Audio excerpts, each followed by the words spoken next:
Bonjour à tous, bienvenue sur déjà la quatrième vidéo de la chaîne. Nous avons déjà passé en review un Voyager et deux Deluxe. Mais aujourd'hui, le premier leader class de la chaîne va passer en review. Le Megatron Transmetal 2 de Legacy. N'étant pas le plus grand fan de Beast Wars ou plus grand connaisseur, même si j'apprécie énormément cet aspect de la franchise, j'ai toujours cherché à avoir mes Predacons Generation dans des prix réduits ou d'occasion. Mais cette fois-ci, le Megatron Transmetal 2 est la première figurine de Generation Beast Wars que j'ai acheté à plein prix. Et vraiment, ce n'est pas une déception. Même si nous allons parler de sa taille plus tard dans les comparaisons, la première chose qui m'a choqué quand j'ai sorti sa boîte est comment il est massif et sa grandeur.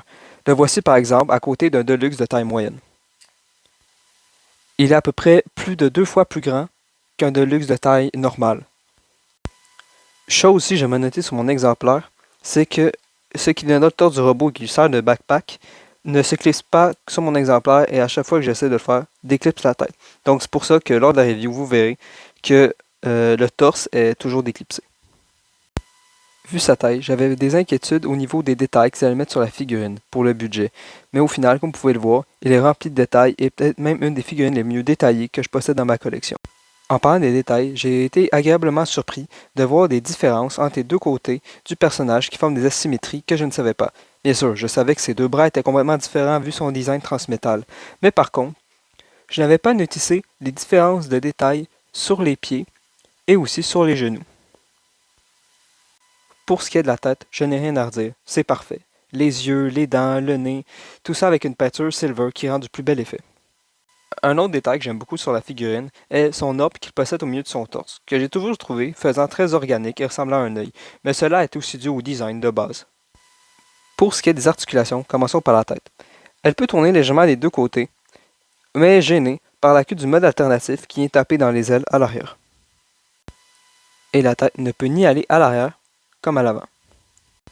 Pour ce qui est des bras, les deux sont assez différents vu qu'ils sont asymétriques. Pour ce qui est des épaules, par contre, les deux sont assez similaires. Elles possèdent une rotation à 360 degrés, mais nécessitent de tasser les ailes vers l'arrière pour leur donner leur pleine amplitude.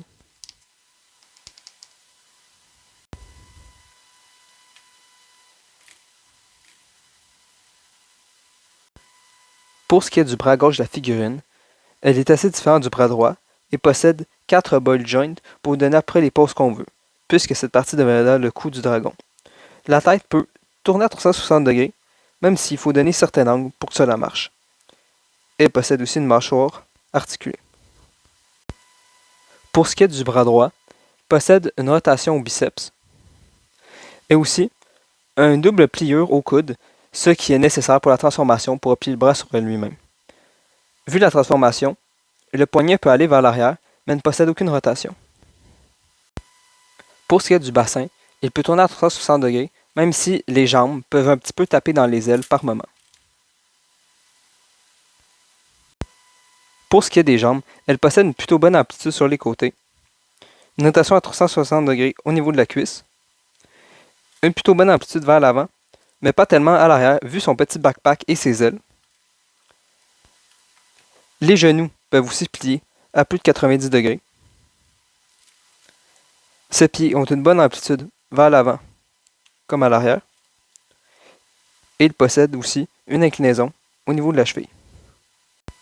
Et puisque le budget de la figurine a clairement été mis dans sa masse et dans la peinture, son seul accessoire est un effet de flamme qui lui sert techniquement d'épée même s'il aurait peut-être eu besoin d'une garde. L'accessoire est sur port 5 mm, ce qui permet de lui mettre dans sa main pour reproduire une sorte d'épée, ou aussi lui mettre dans le port 5 mm au fond de la bouche du dragon. Ce qui, je trouve, rend beaucoup mieux en mode alternatif, car l'inclinaison du peg dans la bouche du dragon est un peu trop basse, ce qui fait aller la flamme un petit peu trop bas, je trouve. Mais avant de passer au mode alternatif, faisons les comparaisons de taille. Le voici à côté de la réédition du Megatron Beast Wars original. On peut voir que le Transmetal 2 est un petit peu plus grand que celui-ci. Pour continuer, le voici à côté de ma seule autre figurine avec un design Transmetal de ma collection, le Beast Wars Jaws Breaker. Pour continuer, le voici aussi à côté d'un autre grand leader class sorti dans Generation, le Fallen de Revenge of the Fallen. On peut voir que le Fallen est un peu plus grand que celui-ci, mais beaucoup moins massif, ce qui, je trouve, rend le Megatron Transmetal 2 beaucoup plus impressionnant vu tout le plastique et la masse dans celui-ci. Et pour finir les comparaisons en mode robot, le voici avec deux Predacons principaux de la série, Waspinator et Inferno. Maintenant, passons au mode alternatif. Comme d'habitude, je vais vous mettre un lien de vidéo de transformation dans la description pour le Megatron Transmétal 2. Première chose à noter sur ce mode alternatif est sa grandeur et son envergure. Il est très grand et est très large grâce à ses grandes ailes et son long cou, ce qui m'a donné un peu du fil à retordre pour le mettre dans le cadre. Comme j'ai pu mentionner plus tôt dans la vidéo, le dragon a un torse différent du mode robot. Et comme certains détails du mode robot, le torse est asymétrique et on retrouve le détail de l'orbe qu'il avait à l'avant du torse. Une chose que je vais faire rarement sur la chaîne, vu les modes alternatifs de la plupart des Transformers, comparé à celui-ci, est les articulations que nous allons passer en review. Comme pour le bras, il possède les mêmes articulations que sur celui-ci. Il possède une rotation à 360 degrés au niveau des épaules, une bonne amplitude sur les côtés pour les bras, une rotation au biceps. Ses coudes peuvent plier à plus de 90 degrés. Ses poignets ont une rotation et ses mains peuvent bouger. Pour ce qui est des ailes, on peut les rabattre à l'arrière. Pour les jambes, c'est globalement celle du mode robot, mais avec une partie repliée pour y donner un aspect un petit peu plus bestial. Et pour ce qui est de la queue, c'est très similaire à l'articulation du cou et de la tête avec plusieurs ball joints.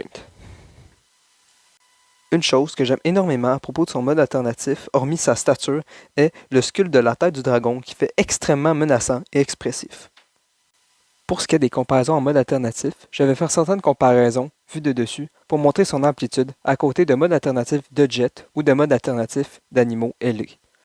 Pour commencer, voici son envergure comparée au mode jet du Starscream Studio 86. Pour continuer, le voici à côté du Deluxe Studio Series Eraser, qui a déjà une très bonne amplitude pour un Deluxe, mais qui se fait complètement éclipser par le mode alternatif de ce Megatron. Maintenant, le voici à côté du Deluxe Kingdom Waspinator. Et pour conclure les comparaisons en mode alternatif, même si cela semble un peu déloyal, je le compare à côté du Omega Sentinel de classe Titan. On peut voir que même si Megatron est un leader classe, son mode alternatif en impose quand même, à côté d'une figurine de taille Titan. Pour ce qui est de son unique accessoire, comme on a pu le voir en mode robot, on peut venir lui mettre dans la gueule du dragon pour lui donner un effet de flamme, ce qui rend beaucoup mieux que sur le mode robot. Pour conclure la vidéo, je dirais que le Megatron Transmétal 2 de Legacy est une figurine de taille leader avec une bonne taille, une bonne masse et de très bons détails. Pour son mode alternatif, il est un des meilleurs modes alternatifs que je possède dans ma collection et est très imposant et impressionnant. Même s'il ne possède pas une grande variété d'accessoires, même s'il rentre très bien son mode alternatif de dragon, il reste quand même un peu cher en magasin, même si je vous recommande totalement et je pense que vous ne serez pas déçu de votre achat si vous l'achetez. Voilà, c'était tout pour la review du Megatron Transmétal 2 de Legacy. Si vous avez aimé, vous pouvez laisser un like ou vous abonner. Si vous êtes déjà abonné et vous ne voulez pas manquer d'autres vidéos, dont la vidéo sur la liste qui arrivera peut-être bientôt, vous pouvez activer la cloche de notification. Et si vous voulez voir plus de contenu de ma part, hormis les vidéos YouTube que je fais, vous pouvez aller voir mon compte Instagram qui s'affiche ci-dessous pour plus de contenu. Merci d'avoir écouté la vidéo. On se retrouve pour une prochaine review ou une tier list. Je vous dis à la prochaine. Bonne journée.